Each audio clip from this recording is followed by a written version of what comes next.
Bismillahirrahmanirrahim. Assalamualaikum warahmatullahi wabarakatuh. Alhamdulillah, alhamdulillah wa syukurillah. Rasa syukur yang tidak terhingga selalu kita panjatkan kehadirat Allah Subhanahu wa taala atas rahmat ya dan keberkahan yang tiada terkira yang sudah diberikan kepada kita semuanya. Salawat dan salam tercurahkan selalu kepada junjungan Nabi besar Muhammad SAW. Semoga kita selalu mendapatkan syafaat sampai di hari akhir nanti. Amin ya rabbal alamin. Alhamdulillah guys, rahimakumullah, kita ketemu lagi di program spesial selama bulan Ramadan bersama Bapak Razi ya, yaitu Salam Ramadan bersama Bapak Razi Saleh ya, yang diselenggarakan setiap hari selama hari Senin sampai hari Jumat ya, selama bulan Ramadan ya, jam 5 sore ya. Dan program ini sengaja diwujudkan oleh Bapak Razi karena beliau pengen menyapa teman-teman semuanya ya, sebelum teman-teman menjelang berbuka puasa ya, khusus buat teman-teman yang untuk wilayah Indonesia Barat ya, dan untuk wilayah Indonesia Timur dan Tengah ya, kita juga mungkin sudah waktunya berbuka puasa ya, kita mengucapkan selamat berbuka puasa. Alhamdulillah, ini hari kedua ya, dan seperti yang kemarin Bapak sudah jelaskan ya, kisah-kisah tentang sirah nabawiyah ya, dan ini akan berlanjut terus guys ya, akan berlanjut, dan masih kisah ya, kisah sejarah sebelum Rasulullah diangkat menjadi nabi ya. Dan sore hari ini insya Allah akan menarik sekali topiknya yang akan dibahas oleh Bapak. Baik, Assalamualaikum Bapak. Assalamualaikum warahmatullahi wabarakatuh. Alhamdulillah, apa kabar Bapak hari ini? Alhamdulillah. Alhamdulillah, sehat Pak ya? Alhamdulillah. Alhamdulillah, sehat walafiat. Alhamdulillah. Baik, mungkin Bapak bisa langsung saja. Silakan Bapak. Alhamdulillah, tapi cara you menyapa teman-teman pun sudah gak jadi macam ustad itu ya. Ya, bismillahirrahmanirrahim. Assalamualaikum warahmatullahi wabarakatuh ya. Alhamdulillahirabbil alamin wassalatu wassalamu ala asyrafil anbiya wal mursalin wa ala alihi washabbihi ajmain ya. Rabbi shrah li sadri wa yassir li amri wahlul 'uqdatan min lisani yafqahu qawli. Raditu billahi rabba wa bil islami dina wa bi Muhammadin sallallahu alaihi wasallam. Ya. Allahumma shalli wa sallim ala nabiyyina Muhammad ya. Alhamdulillah teman-teman sekalian, jemaah keling rahimakumullah yang dirahmati Allah Subhanahu wa taala. Jadi kalau kita bicara pada kemarin itu, kita berbicara bagaimana tentang kisah Arab jahiliyah itu, karena mungkin dalam kehidupan kita sehari-harian kita pernah mendengar orang mengatakan tentang zaman jahiliyah. Jadi saya menceritakan sedikit tentang zaman jahiliyah itu dan juga nasabnya Rasulullah ya, sampai kepada Nabi Adam alaihissalam. Teman-teman sekalian, saya mengulang sedikit apa yang kita berbicara kemarin itu, yaitu kalau kita menyebut tentang Abdul Muttalib, sebenarnya ada dua topik ataupun dua kisah yang menarik tentang kisah Abdul Muttalib itu ya. Yang pertama, kisah penggalian telaga Zamzam, dan yang kedua adalah peristiwa perang gajah, peristiwa perang gajah ya. Jadi teman-teman, hari ini saya akan menyentuh sedikit tentang dua perkara itu. Yang pertama tentang penggalian telaga Zamzam itu ya. Macam saya bercerita kemarin, di saat digalikan telaga Zamzam itu ketemulah dengan dua pedang juga dua patung kijang emas. Ada saya bicara kemarin ya, Miguel ya, ada ya? Ya Pak. Dua patung kijang emas ada saya bicara kemarin ya? Belum ya? Belum Pak. Oh belum ya? Pak. Belum, Pak. Oke ya. Jadi akhirnya apabila ditemukan pedang-pedang itu, pedang itu pun maka digantung digantung di pintu Kaabah itu ya, digantung Kaabah, dan juga patung kijang emas itu pula diletakkan berdekatan dengan pintu Kaabah itu. Jadi kemudian beliau menyediakan air Zam-Zam untuk diminum oleh jemaah haji. Ini kisah bagaimana orang-orang zaman jahiliah dulu berhaji lah. Ini kisahnya begitulah ya. Ya. Jadi setelah telaga Zam-Zam tu ditemui, jadi orang-orang Quraisy ini dia agak inilah salah satu sikap serakah, cemburu segala macam, dan mula menyalahkan Abdul Muttalib kan. Dan dia mengatakan kepada Abdul Muttalib, ikutlah kami dalam menguruskan telaga Zam-Zam itu. Janganlah kamu sendiri saja ya. Itu yang dikatakan oleh mereka kepada Abdul Muttalib. Dan Abdul Muttalib mengatakan tidak.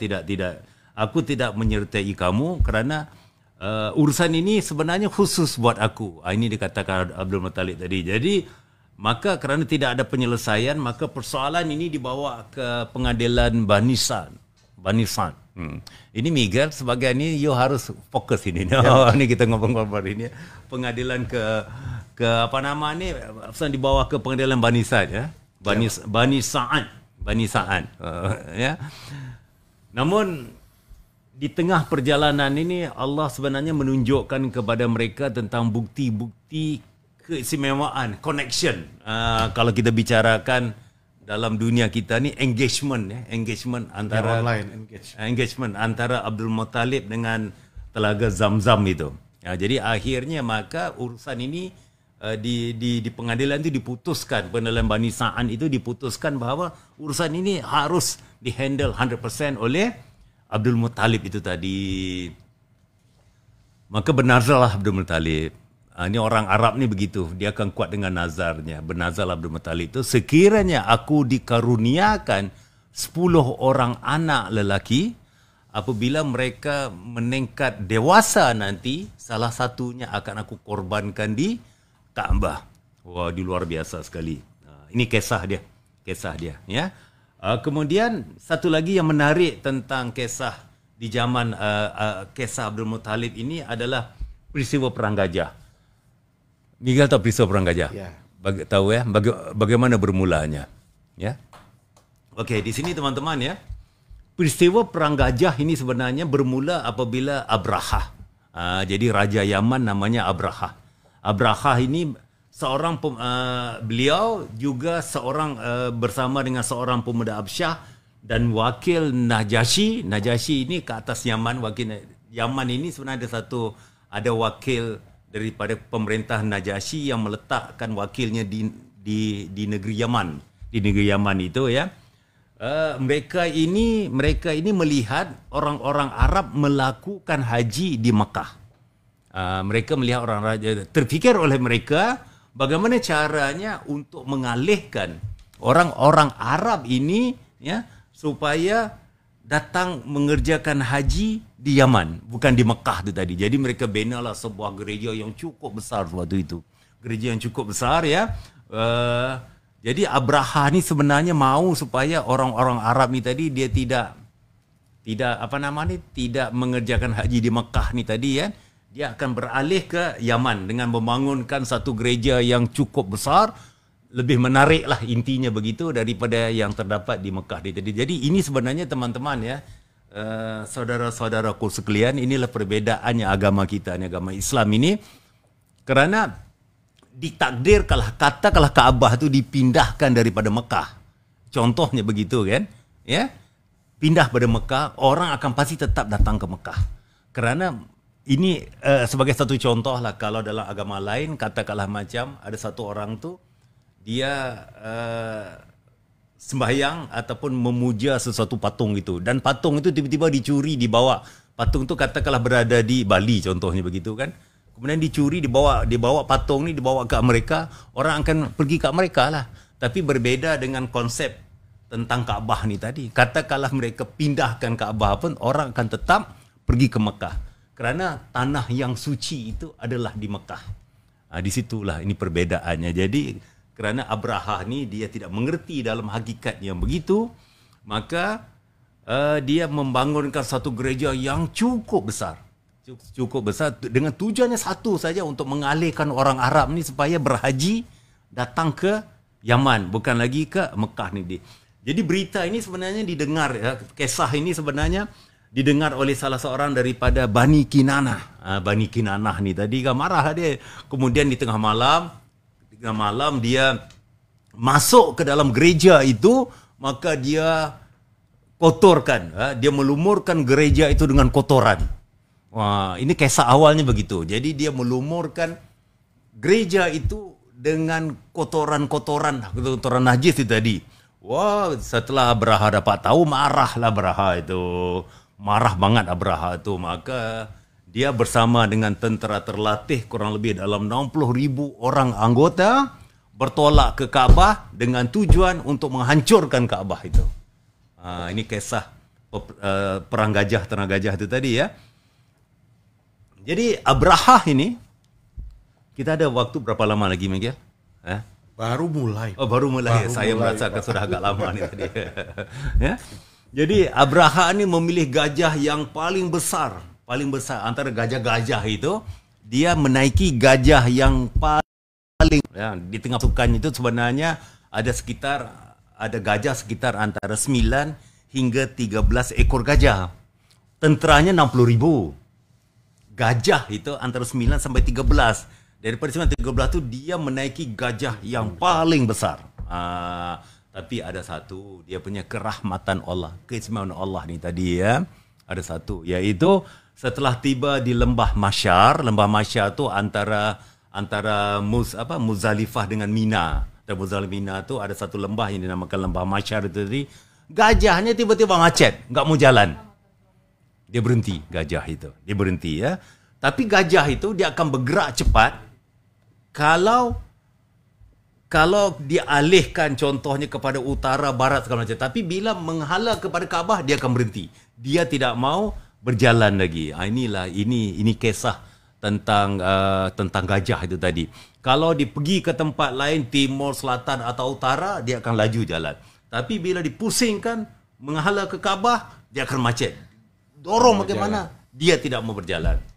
Tapi ada sesuatu lagi, kisah sebelum itu, bahawa orang-orang Quraisy itu semua mereka meninggalkan Mekah Kaabah itu. Mereka bersembunyi di pegunungan kan, sehingga bila ditanya kepada Abdul Muttalib, kenapa kamu tinggalkan Kaabah itu, kamu pertahankan, dia bilang itu adalah urusan Allah. Itu sebenarnya Allah yang punya, urusan Allah yang akan menjaganya. Dia cuma bawa yang lain. Itu kisahnya begitu ya. Jadi berbalik tentang kisah gajah itu tadi, Allah mengutuskan. Kalau kita sering baca a'udzubillahi minasyaitonirrajim, alam tara kaifa fa'ala rabbuka bi ashabil fil. Benar kan? Jadi kalau kita membaca ayat itu sebenarnya adalah kaitan dengan kisah ini tadi ya. Jadi Allah mengutuskan burung-burung yang berboyong-boyong, berbondong-bondong ya. Mana bahasa Indonesia berbondong-bondong. Berbondong banyaknya dengan membawa batu-batu yang berasal dari tanah yang terbakar. Jadi satu ekor burung tu dia akan bawa 2-3 batu kecil lah. 2 batu kecil itu ya.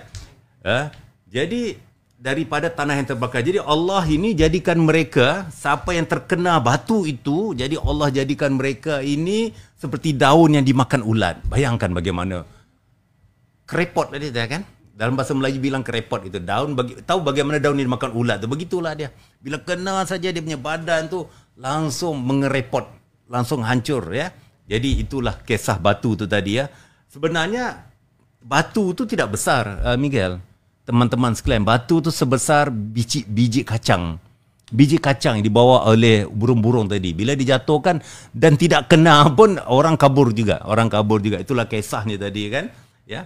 Adapun Abraha ni tadi, kisah Abraha ni tadi, Allah mengenakan dia terkena sejenis penyakit.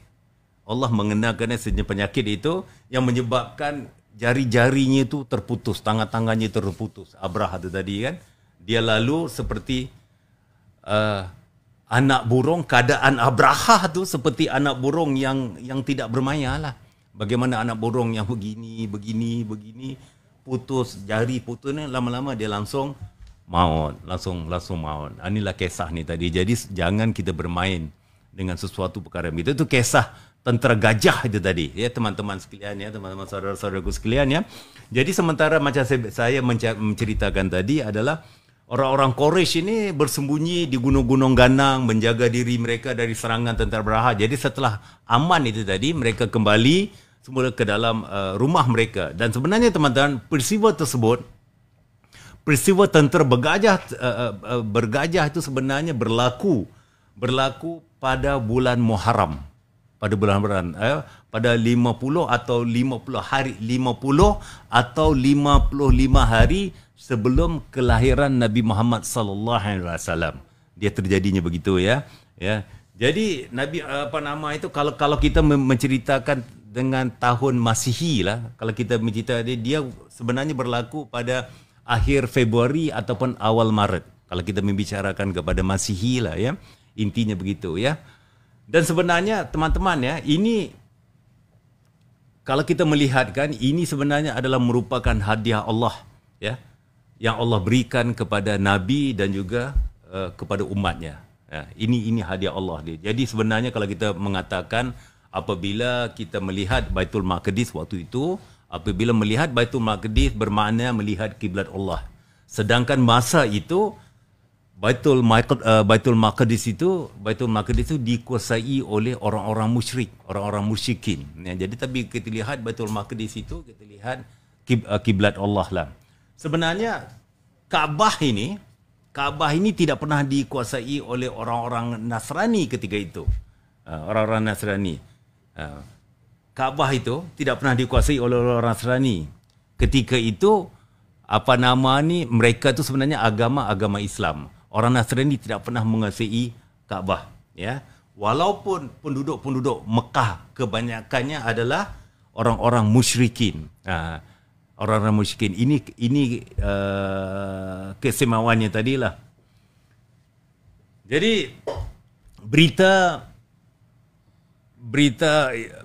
mengenai peristiwa itu sebenarnya sampai kepada majoriti penduduk negara maju lah, negara maju pada masa itu, ya, sampai dengan sebabnya kenapa begitu cepat saja berita itu beredar, ya, sebab Habsyah ini mempunyai hubungan yang rapat dengan Rum ataupun Roma. Habsyah ini mempunyai hubungan rapat dengan Roma, dan Parsia pula senantiasa mengambil perhatian terhadap apa jua yang berlaku di Roma. Jadi sesuatu berita di Roma itu dia akan menyebar kepada Parsia, dia akan juga menyebar kepada Habsyah ni tadi. Inilah kisahnya lah. Jadi dia cepat menyebar, ya. Jadi setelah peristiwa itu teman-teman sekalian, jadi Parsi pun datang. Parsia pun datang ke Yaman. Dan sebenarnya kalau kita melihat sebenarnya peristiwa itu menunjukkan kepada dunia tentang kemuliaan Baitullah. Bagaimana Baitullah itu benar-benar kemuliaan diprotect, dijaga oleh Allah Subhanahu Wa Taala lah. Sebenarnya Baitullah ni dipilih oleh Allah untuk disucikan. Jadi apabila seorang penduduknya di kawasan itu diangkat menjadi nabi, sudah tentulah kawasan itu akan dijaga oleh Allah Subhanahu Wa Taala. Ya, benar kan? Jadi memang di situ ada kekasih Allah yang berada di tempat itu, maka Allah menjaga kawasan itu. Begitulah yang terjadi, terutama sekali tentang orang-orang musyrikin, orang-orang musyrik yang sentiasa memusuhi orang-orang Islam waktu itu. Jadi berbalik tentang kisah Abdul Muttalib ini tadi, kisah kurban Abdul Muttalib ini tadi, ya teman-teman sekalian, mungkin teman-teman juga pernah mendengar kisah ini. Abdul Muttalib ini dikaruniakan 10 orang anak lelaki. Kalau kita melihat anaknya itu, mungkin kita pernah mendengar daripada ceramah-ceramah daripada guru-guru kita, ya. Nama-nama anak itu Al-Haris, Al-Zubair, Abu Talib. Kalau saya ambil daripada susunan yang paling atas sampai yang paling bawah lah. Jadi yang paling atas itu Al-Haris, yang paling sulung, yang paling tua lah. Al-Haris, Az-Zubair, kemudian ada Abu Talib, di bawah Abu Talib, adik Abu Talib tu namanya Abdullah, di bawah Abdullah ada Hamzah, di bawah Hamzah kemudian ada Abu Lahab yang cukup terkenal itu, ya, Abu Lahab, kemudian ada Al-Ghaidah, ada Mukawim, Syafar dan Al-Abbas. Tapi ada juga yang mengatakan dalam riwayat mengatakan bahawa Abdul Muttalib itu memiliki 11 orang anak lelaki. Salah seorang lagi yang bernama Abdul Ka'bah. Kalau anak perempuannya itu ada 6 orang. Jadi kita tinggalkan dulu urusan anak perempuannya tadi ya. Kerana saya membahaskan tentang Abdullah itu. Abdullah ni kerana Abdullah ni terlibat dengan peristiwa korban. Ini menariknya itu ya. Kerana macam kita bicarakan sirah Nabawiyah ni membahaskan tentang kisah-kisah Rasulullah. Jadi saya akan menceritakan dengan teman-teman sekalian tentang perjalanan kisah Rasulullah ni tadi. Jadi Abdullah ini adalah bapa Rasulullah. Ibunya, ibu Abdullah lah. Ibu Abdullah itu sebenarnya bernama Fatimah. Bernama Fatimah binti Amru bin Aiz bin Imran bin Ma'zum bin Yaza bin Murrah. Ini panjang Arab itu ya. Cuba ulang. Ini kisah-kisah orang Arab tu memang disimpan. Saya teringat waktu usia saya di 26-27 tahun waktu itu bila saya bekerja dengan sebuah perusahaan yang dimiliki oleh seorang Arab yang kaya di Malaysia itu. Bila saya berteman dengan anak itu, dia menunjukkan di kantornya itu dia tulis namanya Halim bin apa bin ini, dia tulis memang mereka ada. Jadi ini nanti akan ditinggalkan kepada anak mereka. Jadi anak mereka nanti akan coret. Jadi apabila mereka ada, ini cara orang Arab, mereka menjaga silsilah itu tadi ya. Ini tidak berlaku kepada kita.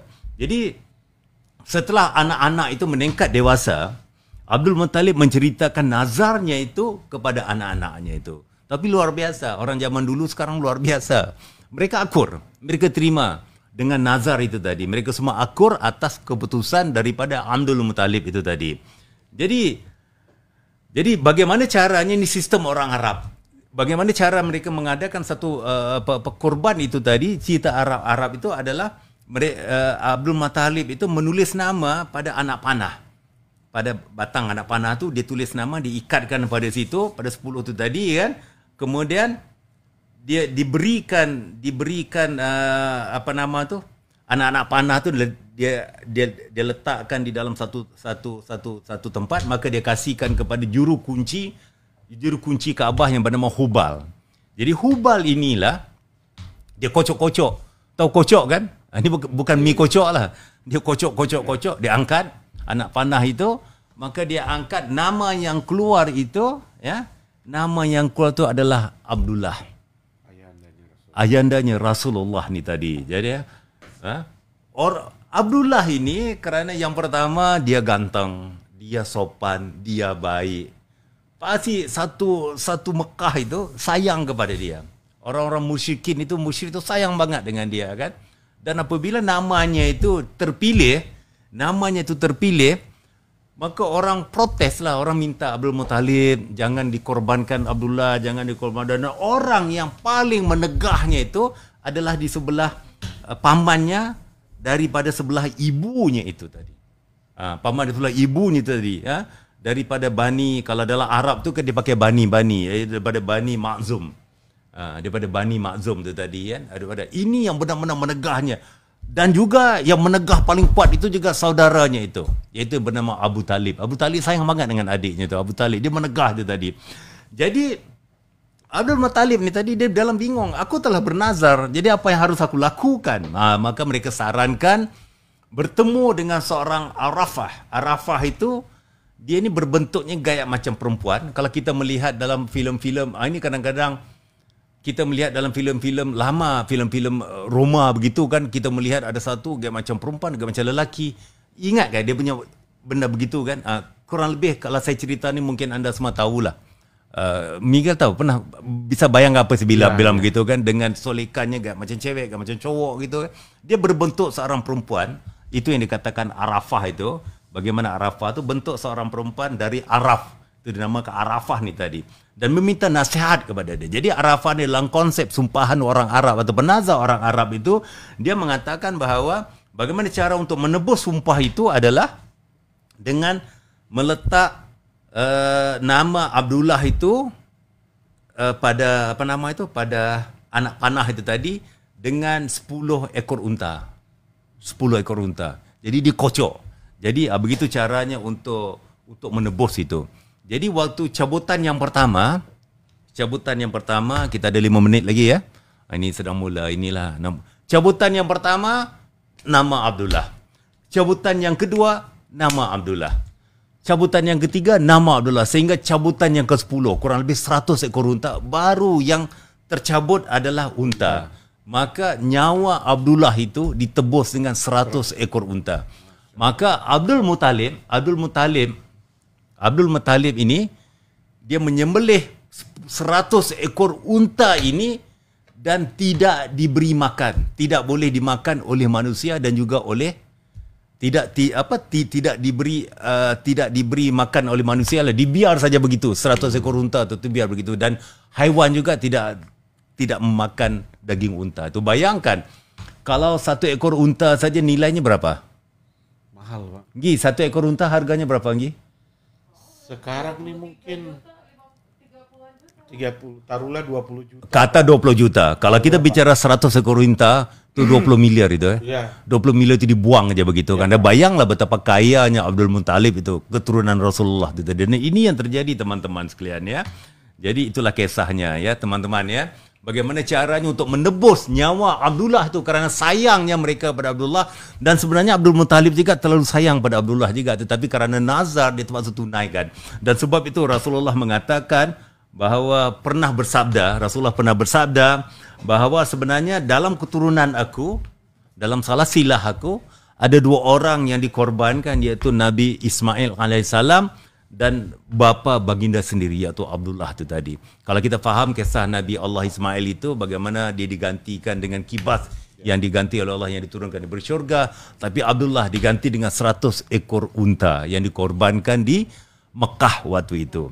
Ya. Jadi Abdul Muttalib, selepas itu Abdul Muttalib menjodohkan Abdullah ya. Dia kawinkan Abdullah dengan seorang wanita yang cukup luar biasa yang bernama Aminah binti Wahab bin Abdi Manaf bin Zahiyah bin Kilab.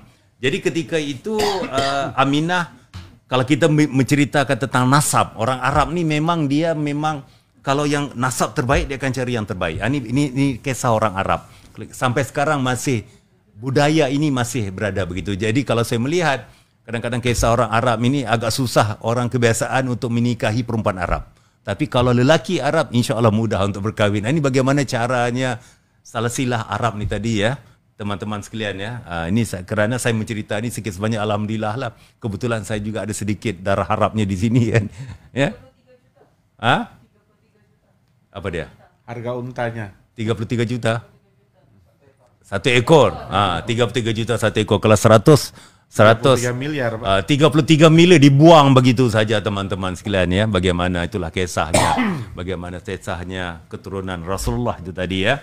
Jadi di saat itu kenapa dipilih Aminah? Sebab Aminah adalah nasab yang terbaik di kalangan orang-orang Quraisy. Jadi mereka berkahwinlah di Mekah ya. Jadi saya rasa cukup setakat itu sampai ini. Bagaimana?